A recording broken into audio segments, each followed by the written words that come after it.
ಸಾಹಸ ಡಾಕ್ಟರ್ ವಿಷ್ಣುವರ್ಧನ್ ಅವರ ಸ್ಮಾರಕ ಮೈಸೂರಿನ ಎಸ್ ಟಿ ಕೋಟೆ ರೋಡಲ್ಲಿ ನಿರ್ಮಾಣವಾಗಿದೆ. ಇದು ಬಂದು ಮೈಸೂರಿಂದ ಕೇವಲ 11 ಕಿಲೋಮೀಟರ್ ದೂರದಲ್ಲಿದ್ದು ಇಲ್ಲಿಗೆ ಯಾವುದೇ ತರಹದ ಎಂಟ್ರಿ ಫೀಸ್ ಇರಲ್ಲ. ಇಲ್ಲಿನ ಫೋಟೋ ಗ್ಯಾಲರಿಯಲ್ಲಿ ವಿಷ್ಣುದಾದ ಅವರ 650ಕ್ಕೂ ಹೆಚ್ಚು ಫೋಟೋಸ್ನ ನಾವಿಲ್ಲಿ ಕಣ್ತುಂಬಿಕೊಳ್ಬೋದು. ಹಾಗೂ ಅವರ ಸಿನಿಮಾದ ಪ್ರತಿ ಒಂದು ಫೋಟೋಸ್ನ ಕೂಡ ನಾವಿಲ್ಲಿ ನೋಡ್ಬೋದು.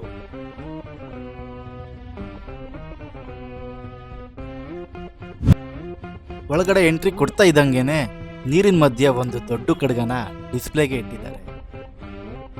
ಅದ್ರ ಮಧ್ಯ ವಿಷ್ಣು ಸರ್ ಅವರ ಪ್ರತಿಮೆನ ನಾವು ನೋಡ್ಬೋದು. ಜಾಗ ಅಂತೂ ತುಂಬಾ ಪ್ರಶಾಂತವಾಗಿದೆ. ಗೋಡೆಗಳ ಮೇಲೆ ಅವರ ಸಿನಿಮಾದ ಪ್ರಮುಖ ಡೈಲಾಗ್ಸ್ಗಳನ್ನ ಕೆತ್ತನೆ ಮಾಡಲಾಗಿದೆ. ಇದಂತೂ ತುಂಬಾನೇ ಅದ್ಭುತವಾಗಿದೆ.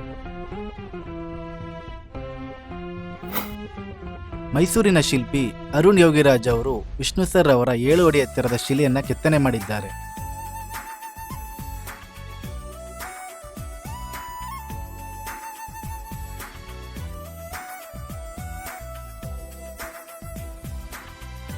ಈ ಸ್ಮಾರಕದ ಹಿಂಭಾಗದಲ್ಲಿ 250 ಜನ ಕೂರೋ ಸಾಹಸ ಸಭಾಂಗಣ ಕೂಡ ಇದೆ.